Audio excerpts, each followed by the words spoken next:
Space tethers are long cables which can be used for propulsion, momentum exchange, stabilization and attitude control, or maintaining the relative positions of the components of a large dispersed satellite spacecraft sensor system.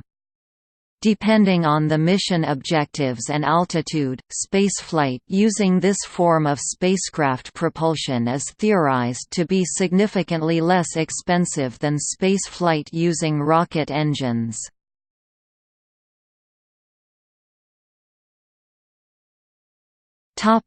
Main techniques. Tether satellites might be used for various purposes, including research into tether propulsion, tidal stabilization and orbital plasma dynamics. 5 main techniques for employing space tethers are in development. Electrodynamic tethers. Electrodynamic tethers are primarily used for propulsion. These are conducting tethers that carry a current that can generate either thrust or drag from a planetary magnetic field, in much the same way as an electric motor does. Momentum exchange tethers. These can be either rotating tethers, or non-rotating tethers, that capture an arriving spacecraft and then release it at a later time into a different orbit with a different velocity. Momentum exchange tethers can be used for orbital maneuvering, or as part of a planetary surface-to-orbit, orbit-to-escape velocity space transportation system, tethered formation flying. This is typically a non-conductive tether that accurately maintains a set distance between multiple space vehicles flying in formation. Electric sail.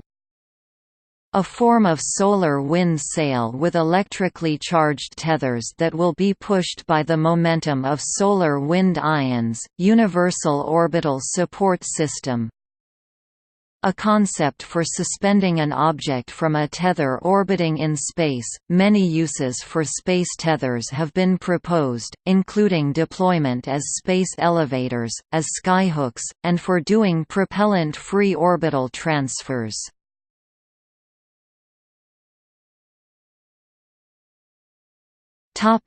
History. Konstantin Tsiolkovsky once proposed a tower so tall that it reached into space, so that it would be held there by the rotation of the Earth. However, at the time, there was no realistic way to build it. To try to solve the problems in Komsomolskaya Pravda, July 31, 1960, another Russian, Yuri Artsetonov, wrote in greater detail about the idea of a tensile cable to be deployed from a geosynchronous satellite, downwards towards the ground, and upwards away, keeping the cable balanced. This is the space elevator idea, a type of synchronous tether that would rotate with the Earth. However, given the materials technology of the time, this too was impractical on Earth. In the 1970s, Jerome Pearson independently conceived the idea of a space elevator, sometimes referred to as a synchronous tether, and, in particular, analyzed a lunar elevator that can go through the L1 and L2 points, and this was found to be possible with materials then existing.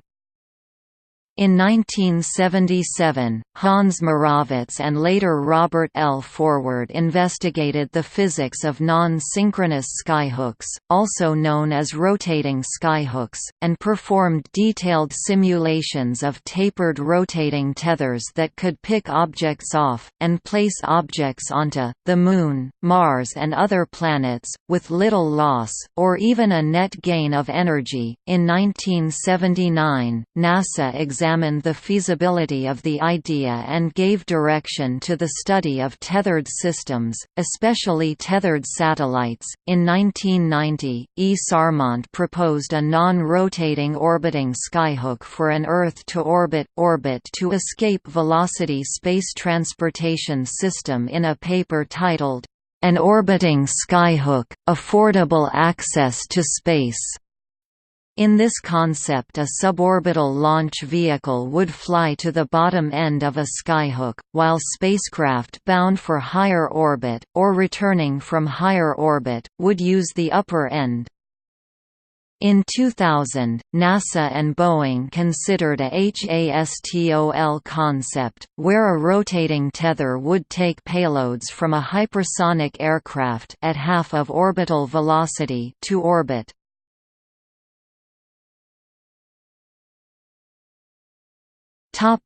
Missions. A tether satellite is a satellite connected to another by a space tether. A number of satellites have been launched to test tether technologies, with varying degrees of success.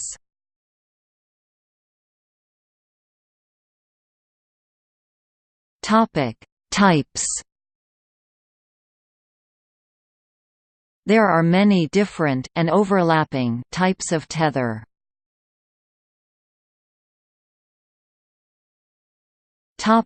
Momentum exchange tethers, rotating. Momentum exchange tethers are one of many applications for space tethers. Momentum exchange tethers come in two types, rotating and non-rotating. A rotating tether will create a controlled force on the end masses of the system due to centrifugal acceleration.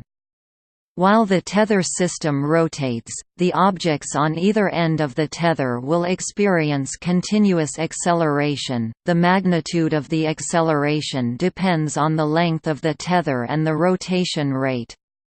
Momentum exchange occurs when an end body is released during the rotation.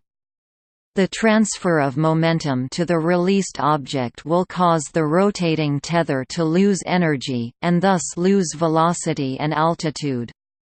However, using electrodynamic tether thrusting, or ion propulsion, the system can then re-boost itself with little or no expenditure of consumable reaction mass.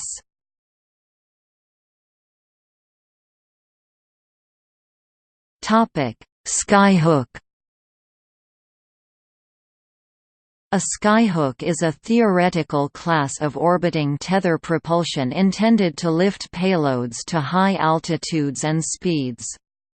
Proposals for skyhooks include designs that employ tethers spinning at hypersonic speed for catching high-speed payloads or high-altitude aircraft and placing them in orbit.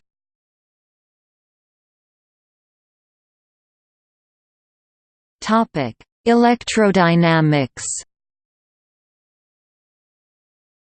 Electrodynamic tethers are long conducting wires, such as one deployed from a tether satellite, which can operate on electromagnetic principles as generators, by converting their kinetic energy to electrical energy, or as motors, converting electrical energy to kinetic energy. Electric potential is generated across a conductive tether by its motion through the Earth's magnetic field. The choice of the metal conductor to be used in an electrodynamic tether is determined by a variety of factors.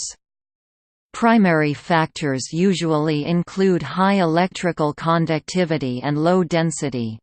Secondary factors, depending on the application, include cost, strength, and melting point.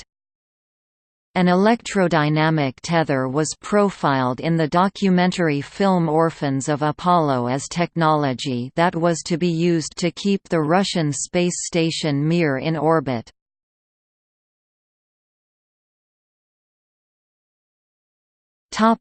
Formation flying.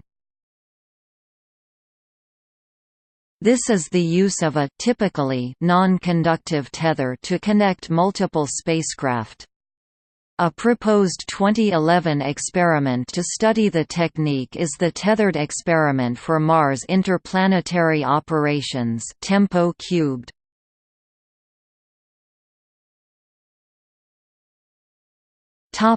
Universal Orbital Support System. A theoretical type of non-rotating tethered satellite system, it is a concept for providing space-based support to things suspended above an astronomical object. The orbital system is a coupled mass system wherein the upper supporting mass A is placed in an orbit around a given celestial body such that it can support a suspended mass B at a specific height above the surface of the celestial body, but lower than A.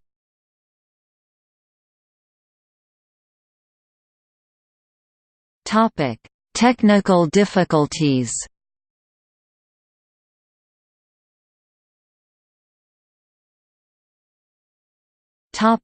Gravitational gradient stabilization. Instead of rotating end for end, tethers can also be kept straight by the slight difference in the strength of gravity over their length. A non-rotating tether system has a stable orientation that is aligned along the local vertical of the Earth or other body. This can be understood by inspection of the figure below, where two spacecraft at two different altitudes have been connected by a tether. Normally, each spacecraft would have a balance of gravitational, e.g. Fg1, and centrifugal, e.g. Fc1, but when tied together by a tether, these values begin to change with respect to one another. This phenomenon occurs because, without the tether, the higher altitude mass would travel slower than the lower mass. The system must move at a single speed, so the tether must therefore slow down the lower mass and speed up the upper one. The centrifugal force of the tethered upper body is increased, while that of the lower altitude body is reduced. This results in the centrifugal force of the upper body and the gravitational force of the lower body being dominant. This difference in forces naturally aligns the system along the local vertical, as seen in the figure.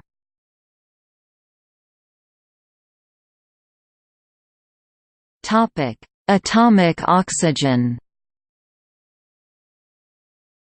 Objects in low Earth orbit are subjected to noticeable erosion from atomic oxygen due to the high orbital speed with which the molecules strike as well as their high reactivity.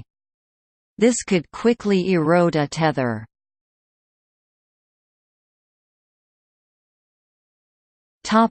Micrometeorites and space junk. Simple single-strand tethers are susceptible to micrometeoroids and space junk. Several systems have since been proposed and tested to improve debris resistance. The U.S. Naval Research Laboratory has successfully flown a long-term 6 km long, 2 to 3 mm diameter tether with an outer layer of Spectra 1000 braid and a core of acrylic yarn. This satellite, the Tether Physics and Survivability Experiment (TIPS), was launched in June 1996 and remained in operation over 10 years, finally breaking in July 2006. Dr. Robert P. Hoyt patented an engineered circular net, such that a cut strand's strains would be redistributed automatically around the severed strand. This is called a Hoytether. Hoytethers have theoretical lifetimes of decades. Researchers with JAXA have also proposed net-based tethers for their future missions. Large pieces of junk would still cut most tethers, including the improved versions listed here, but these are currently tracked on radar and have predictable orbits.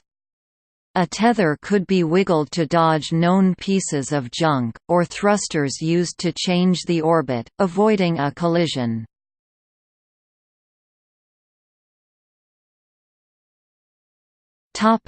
Construction. Properties of useful materials. Tether properties and materials are dependent on the application. However, there are some common properties. To achieve maximum performance and low cost, tethers would need to be made of materials with the combination of high strength or electrical conductivity and low density. All space tethers are susceptible to space debris or micrometeoroids. Therefore, system designers will need to decide whether or not a protective coating is needed, including relative to UV and atomic oxygen. Research is being conducted to assess the probability of a collision that would damage the tether mast. For applications that exert high tensile forces on the tether, the materials need to be strong and light. Some current tether designs use crystalline plastics such as ultra-high molecular weight polyethylene, aramid or carbon fiber. A possible future material would be carbon nanotubes, which have an estimated tensile strength between 140 and 177 gigapascals, 20.3 to 25.6 million psi, and a proven tensile strength in the range 50 to 60 gigapascals for some individual nanotubes. A number of other materials obtain 10 to 20 gigapascals in some samples on the nanoscale, but translating such strengths to the macro scale has been challenging so far, with, as of 2011, CNT-based ropes being an order of magnitude less strong, not yet stronger than more conventional carbon fiber on that scale. For some applications, the tensile force on the tether is projected to be less than 15 pounds. There are design equations for certain applications that may be used to aid designers in identifying typical quantities that drive material selection. Space elevator equations typically use a characteristic length, Lc, which is also known as its self-support length and is the length of untapered cable it can support in a constant 1 gram gravity field. Lc equals sigma rho g display style L underscore C equals frac sigma rho g, where sigma is the stress limit in pressure units and rho is the density of the material. Hypersonic Skyhook equations use the material's specific velocity, which is equal to the maximum tangential velocity a spinning hoop can attain without breaking. V equals sigma rho display style V equals sqrt frac sigma rho. For rotating tethers, rotavators, the value used is the material's characteristic velocity, which is the maximum tip velocity a rotating untapered cable can attain without breaking. V C equals 2 sigma rho. Display style V underscore C equals sqrt frac 2 sigma rho. The characteristic velocity equals the specific velocity multiplied by the square root of 2. These values are used in equations similar to the rocket equation and are analogous to specific impulse or exhaust velocity. The higher these values are, the more efficient and lighter the tether can be in relation to the payloads that they can carry. Eventually, however, the mass of the tether propulsion system will be limited at the low end by other factors such as momentum storage.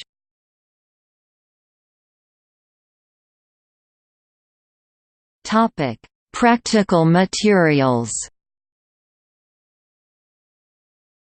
Proposed materials include Kevlar, ultra-high molecular weight polyethylene, carbon nanotubes and M5 fiber. M5 is a synthetic fiber that is lighter than Kevlar or spectra. According to Pearson, Levin, Oldson, and Wykes in their article, The Lunar Space Elevator, an M5 ribbon 30 mm wide and 0.023 mm thick, would be able to support 2,000 kg on the lunar surface. It would also be able to hold 100 cargo vehicles, each with a mass of 580 kg, evenly spaced along the length of the elevator. Other materials that could be used are T1000G carbon fiber, Spectra 2000, or Xylon.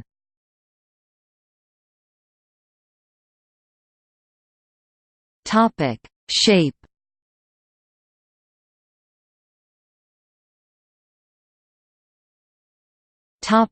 Tapering. For gravity-stabilized tethers, to exceed the self-support length, the tether material can be tapered so that the cross-sectional area varies with the total load at each point along the length of the cable. In practice, this means that the central tether structure needs to be thicker than the tips. Correct tapering ensures that the tensile stress at every point in the cable is exactly the same. For very demanding applications, such as an Earth space elevator, the tapering can reduce the excessive ratios of cable weight to payload weight.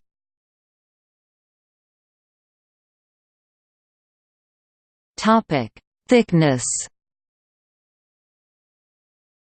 For rotating tethers not significantly affected by gravity, the thickness also varies, and it can be shown that the area, A, is given as a function of r, the distance from the center, as follows: A r equals m v 2 t r e delta t v 2 1 minus r 2 r 2. Display style A R equals frac MV caret 2 TR mathrm E caret frac delta T frac V caret 2 left 1 frac R caret 2 right, where r is the radius of tether, v is the velocity with respect to the center, m is the tip mass. Delta delta is the material density, and T is the design tensile strength, Young's modulus divided by safety factor.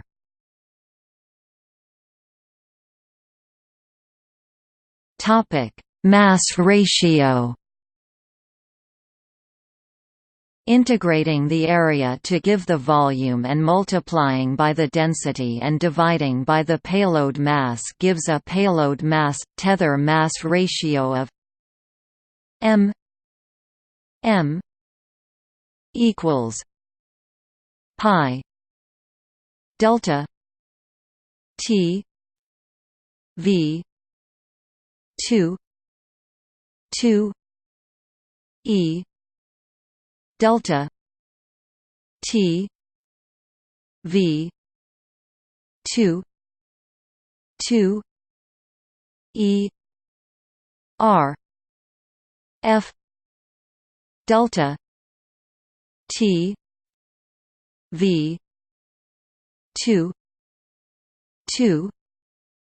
display style frac m equals sqrt pi frac delta t frac v caret 2 mathrm e caret left frac delta t frac v caret 2 right mathrm erf left sqrt frac delta t frac v caret 2 right, where ERF is the normal probability error function. Let V R equals V V C display style V underscore R equals V underscore C V C equals 2 T delta display style V underscore C equals sqrt frac 2 T delta then M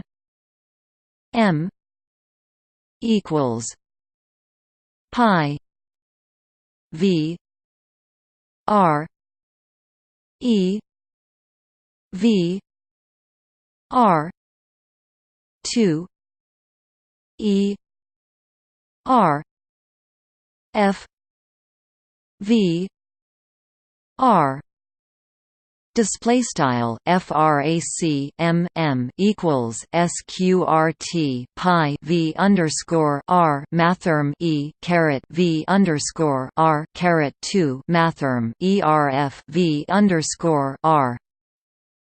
This equation can be compared with the rocket equation, which is proportional to a simple exponent on a velocity, rather than a velocity squared.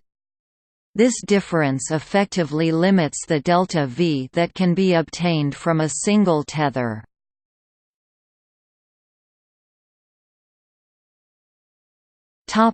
Redundancy.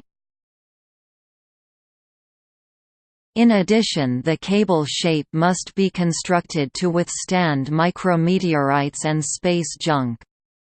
This can be achieved with the use of redundant cables, such as the Hoytether. Redundancy can ensure that it is very unlikely that multiple redundant cables would be damaged near the same point on the cable, and hence a very large amount of total damage can occur over different parts of the cable before failure occurs.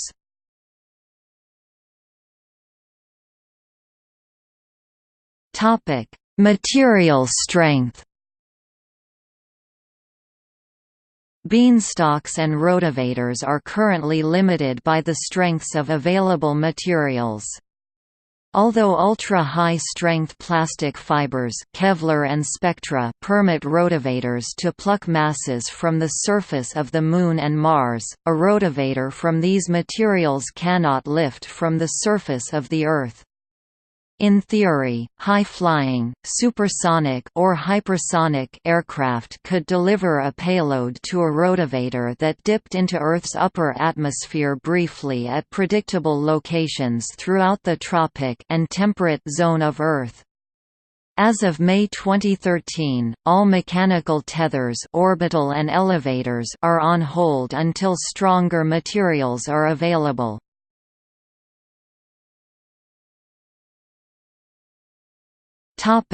Cargo capture.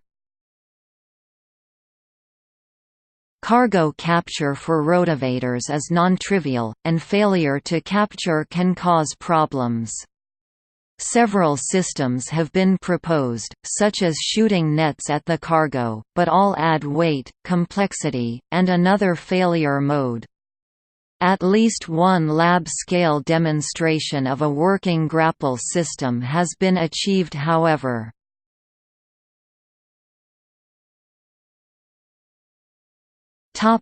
Life expectancy.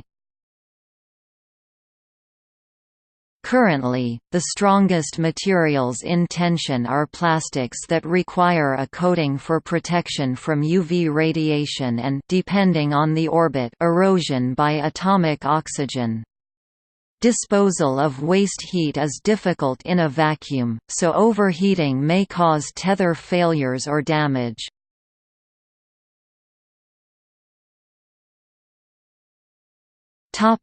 Control and modeling.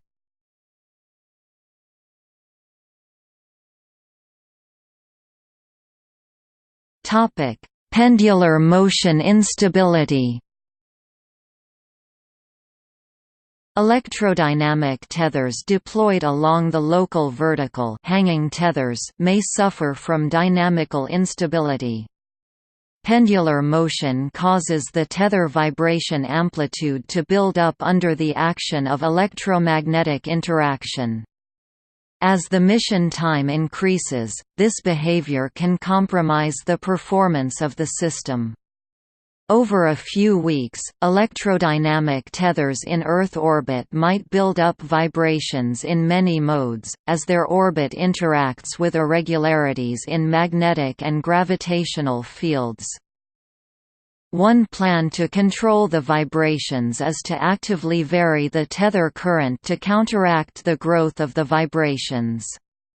Electrodynamic tethers can be stabilized by reducing their current when it would feed the oscillations, and increasing it when it opposes oscillations.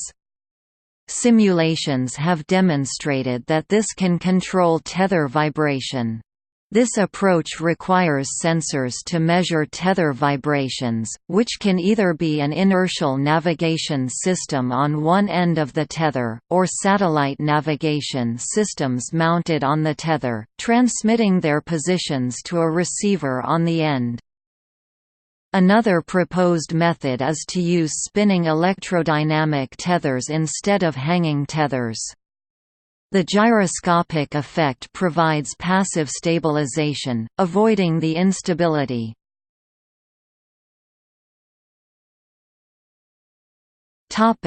Surges. As mentioned earlier, conductive tethers have failed from unexpected current surges. Unexpected electrostatic discharges have cut tethers, e.g. see Tethered Satellite System Reflight (TSS-1R) on STS-75, damaged electronics, and welded tether handling machinery. It may be that the Earth's magnetic field is not as homogeneous as some engineers have believed.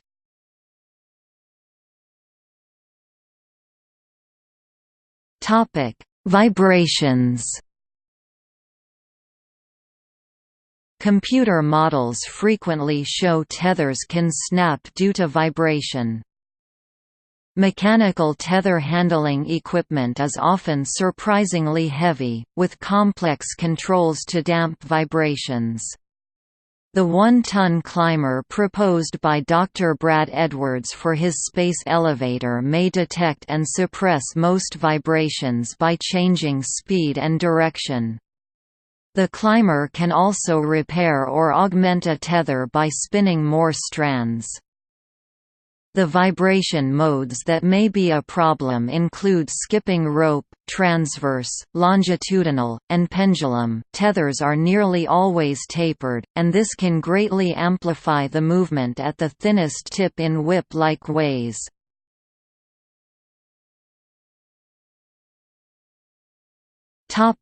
Other issues. A tether is not a spherical object, and has significant extent. This means that as an extended object, it is not directly modelable as a point source, and this means that the center of mass and center of gravity are not usually collocated. Thus the inverse square law does not apply except at large distances, to the overall behavior of a tether. Hence the orbits are not completely Keplerian, and in some cases they are actually chaotic, with bolus designs. Rotation of the cable interacting with the non-linear gravity fields found in elliptical orbits can cause exchange of orbital angular momentum and rotation angular momentum. This can make prediction and modeling extremely complex.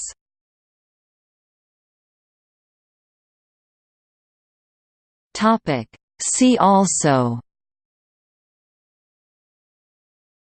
Stars 2, spacecraft propulsion, non-rocket space launch, orbital ring — artificial ring place in Earth orbit.